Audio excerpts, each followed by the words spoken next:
Kebangkitan spiritual sering disalahpahami sebagai satu titik terang, sebuah momen dramatis yang mengubah segalanya selamanya. Namun kenyataannya, proses ini lebih menyerupai gelombang laut. Datang dan pergi, tenang lalu bergemuruh, kadang mengangkatmu tinggi, kadang membawamu ke kedalaman yang sunyi. Di awal perjalanan, banyak orang mengalami fase intens, sebuah rasa ekstasi, keterhubungan yang luar biasa, dan pemahaman mendalam tentang makna hidup. Rasanya seperti dunia tiba-tiba membuka tabirnya. Tapi setelah momen itu lewat, gelombangnya mereda. Yang tersisa adalah kebingungan. Kemana perasaan itu pergi? Apakah aku mengalami kemunduran? Padahal, bukan kemunduran yang sedang terjadi, melainkan transisi. Setiap siklus kebangkitan membawa kita ke tingkat kesadaran yang baru. Seperti bulan yang tumbuh dari sabit menjadi purnama, kesadaran kita pun berkembang dalam fase. Namun, perbedaan utamanya adalah, dalam spiritualitas, tidak ada kalender yang memberitahu kapan purnama akan datang. Kita hanya tahu saat gelombangnya tiba dan berlalu. Yang membingungkan adalah tidak adanya peta yang pasti, tidak ada garis finish. Banyak orang merasa terjebak setelah fase awal, seolah-olah mereka kehilangan arah. Namun sebenarnya, mereka sedang berdiri di antara dua gelombang. Yang satu telah selesai, yang lain belum mulai. Inilah ruang liminal, tempat hening di antara dua dunia. Dan justru di titik inilah kita diajak untuk mempercayai irama yang lebih besar dari logika, untuk tidak mengira bahwa ketenangan berarti kematian spiritual. Laut yang tenang bukan berarti kehilangan daya. Kadang, justru disitulah laut sedang menyimpan kekuatannya untuk gelombang berikutnya. Kebangkitan bukan tentang berlari menuju cahaya tanpa henti. Ia adalah tentang belajar menari bersama gelombang, menghormati pasang dan surutnya. Dan dari setiap gelombang yang datang, kita tak pernah kembali ke tempat yang sama. Bahkan jika tampaknya kita terjatuh kembali, yang sebenarnya terjadi adalah kita masuk lebih dalam.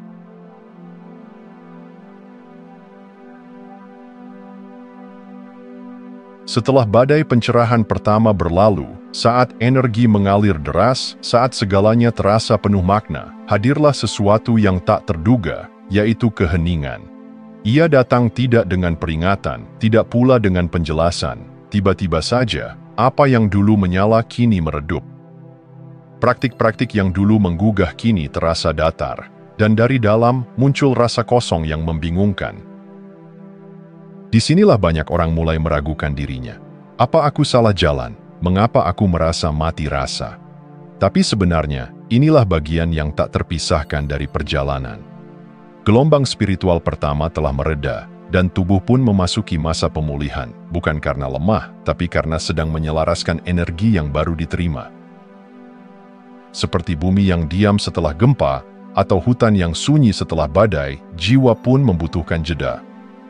Masa ini bukan kekosongan yang harus diisi dengan aktivitas baru, melainkan keheningan yang mengundang kita untuk mendengarkan. Saat kita berhenti mengejar sensasi spiritual dan mulai menyadari kehadiran dalam kebosanan, kita sebenarnya sedang melewati gerbang halus menuju kedalaman. Terkadang dunia luar pun ikut menyesuaikan diri, entah hubungan berubah arah, pekerjaan kehilangan makna, atau bahkan tubuh mengalami kelelahan yang aneh. Ini bukan masalah, tapi gejala bahwa struktur lama sedang bergeser untuk memberi tempat pada frekuensi baru yang mulai tumbuh dalam dirimu. Namun karena transisi ini tidak berbunyi keras seperti kebangkitan awal, banyak yang tak menyadarinya. Padahal justru di masa-masa inilah fondasi spiritual yang sejati dibentuk, bukan di atas ekstasi, tapi dalam kesanggupan untuk hadir dalam keheningan, tanpa mengharapkan pertunjukan apapun dari semesta. Dan jika kita berani tinggal di sana, dalam ketidakpastian dan ketenangan yang nyaris membosankan itu, maka perlahan, seperti fajar yang tidak pernah berteriak, cahaya baru akan muncul. Bukan sebagai ledakan, tapi sebagai kehadiran yang tak terbantahkan.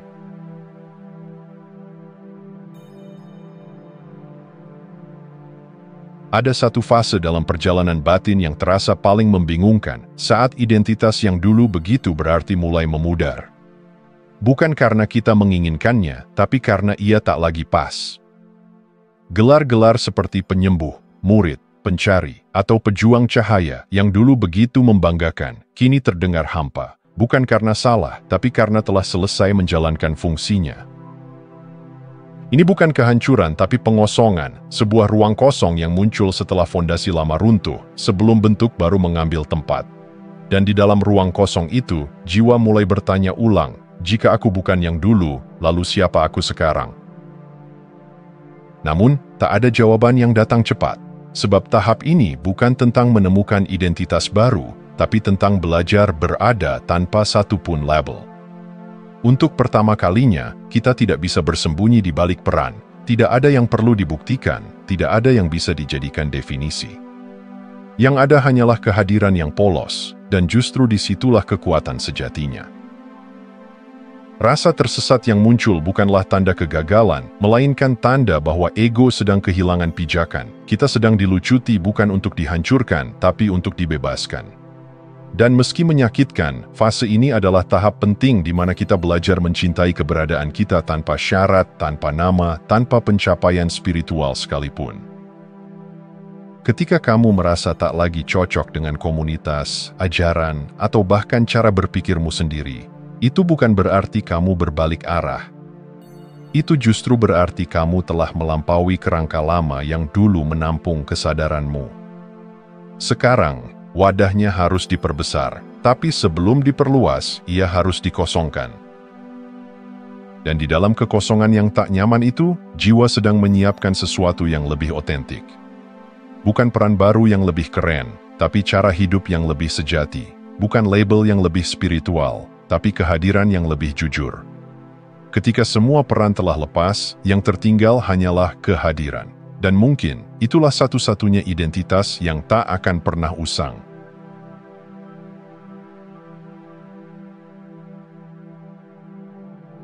Ada saat ketika hidup tiba-tiba terasa sempit, meski tak ada yang salah secara nyata.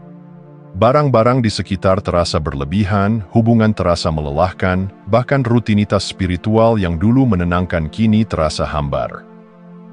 Muncullah dorongan aneh, bukan dari pikiran, tapi dari kedalaman batin, untuk menyederhanakan segalanya. Kita mulai menyingkirkan benda-benda, menghapus kontak, menghindari keramaian. Tapi bukan karena membenci dunia, melainkan karena ada kebutuhan halus untuk menciptakan ruang. Ruang bukan hanya secara fisik, tapi juga secara psikis dan spiritual. Ini bukan detox, ini adalah penataan ulang. Karena sesuatu yang baru sedang ingin masuk dan yang lama harus memberi jalan. Yang membingungkan, bahkan praktik-praktik yang dulu sakral ikut terasa kehilangan nyawanya. Meditasi tidak lagi memberi kedamaian seperti dulu. Menulis jurnal menjadi membosankan. Doa terasa hampa. Hal ini sering disalahartikan sebagai kemunduran spiritual. Padahal, bukan kamu yang mundur, kamu sedang dipanggil untuk masuk ke kedalaman yang lebih sunyi, lebih jujur. Kita terbiasa berpikir bahwa pertumbuhan berarti melakukan lebih banyak, berusaha lebih keras, mencapai lebih tinggi. Tapi di fase ini, kebenaran justru berbalik arah.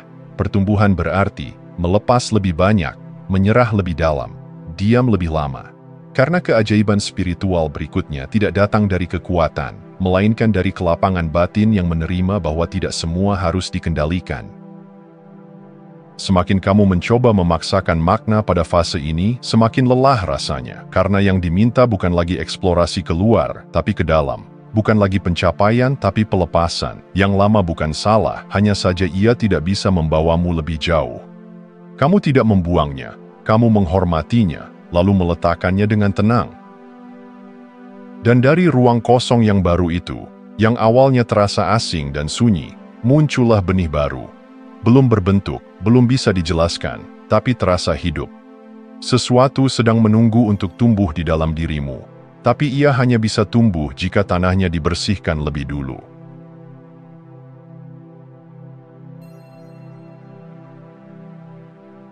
Setelah semua hiruk-pikuk batin mereda, kita tiba di tempat yang hening. Tidak ada kegembiraan meledak-ledak, tidak ada ilham dramatis yang mengguncang hati. Hanya panggilan sunyi yang pelan namun pasti, mengajak kita untuk masuk lebih dalam. bukan karena sedang krisis, bukan karena butuh jawaban, melainkan karena ada keheningan yang mulai terasa akrab. Ini adalah titik penting dalam perjalanan spiritual. Saat kita duduk dengan diri sendiri, bukan untuk memperbaiki, tetapi hanya untuk hadir, tanpa tuntutan, tanpa ambisi. Bukan karena kita menyerah, tetapi karena kita mulai merasakan bahwa ada kekuatan dalam menjadi saksi, dalam membiarkan segala sesuatu muncul tanpa perlu segera diubah. Emosi masih datang, tentu, tapi mereka tak lagi menelan kita seperti dulu. Kita bisa menangis tanpa merasa rusak, bisa marah tanpa tenggelam di dalamnya. Perasaan-perasaan itu tetap muncul, namun kini mengalir lewat tubuh seperti angin melewati dedaunan. Tidak dibendung, tidak pula dipeluk terlalu erat, hanya dilewati dengan kesadaran penuh. Inilah kematangan jiwa, ketika kehadiran tidak lagi membutuhkan alasan. Ketika kita tidak lagi mengejar keajaiban, tapi menjadi tanah tempat keajaiban bertumbuh. Kita tidak lagi mencari kedamaian seperti mengejar kupu-kupu, melainkan menjadi ruang tenang tempat kupu-kupu itu bisa mendarat sendiri. Fase ini tak mudah dijelaskan, bahkan sulit untuk dikenali oleh orang lain, karena tidak ada perubahan mencolok dari luar. Tapi dalam dirimu, dunia telah bergeser. Kamu tak lagi reaktif seperti dulu, tidak lagi tergesa-gesa mencari arah. Ada sesuatu yang lebih dalam, lebih kukuh, sedang terbentuk, bukan dari usaha, tapi dari ketulusan untuk hadir, apapun yang terjadi. Kesunyian ini bukan kekosongan, melainkan kedalaman.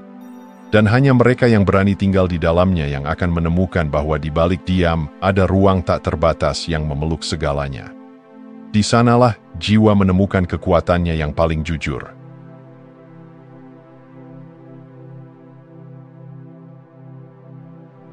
Kita terbiasa mengaitkan awal yang baru dengan sorak-sorai batin, energi membuncah, atau kejernihan luar biasa.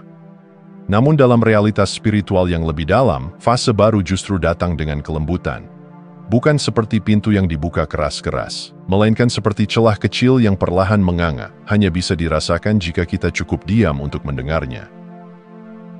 Siklus ini terasa bukan dari kejadian besar, tapi dari perubahan rasa yang nyaris tak kasat mata.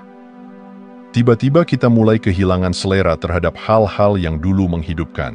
Minat lama menjadi tawar. Percakapan yang dulu menghibur kini terasa datar. Dan meski ini bisa terasa membingungkan, itu adalah pertanda bahwa frekuensi dalam diri sedang berubah.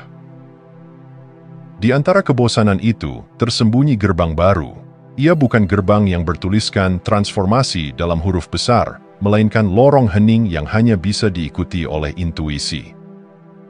Ada momen-momen aneh saat kita tahu sesuatu sedang bergerak, tapi kita tidak bisa menjelaskannya. Kita merasa sedang berjalan ke arah yang benar, meski tanpa peta dan tanpa keyakinan total. Itu bukan ketidaktahuan, itu adalah pengetahuan diam yang tidak butuh pembuktian.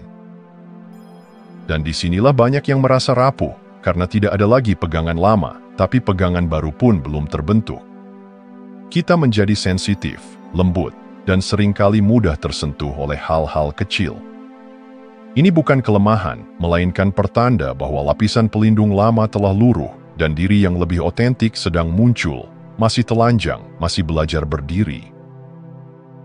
Kita tidak perlu tergesa-gesa menguat. Justru di saat seperti inilah, kerapuhan menjadi pintu kasih.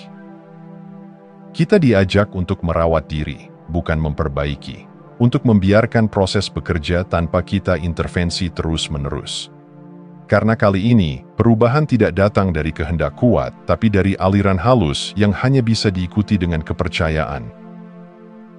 Dan kepercayaan itu lahir bukan dari logika, tapi dari kedekatan. Kita mulai merasakan bahwa ada kecerdasan halus yang menuntun kita, bukan dari luar, tapi dari dalam. Dan meski tidak spektakuler, perubahan ini justru jauh lebih kokoh, karena ia bertumbuh bukan dari dorongan ego, tapi dari kedalaman yang tenang.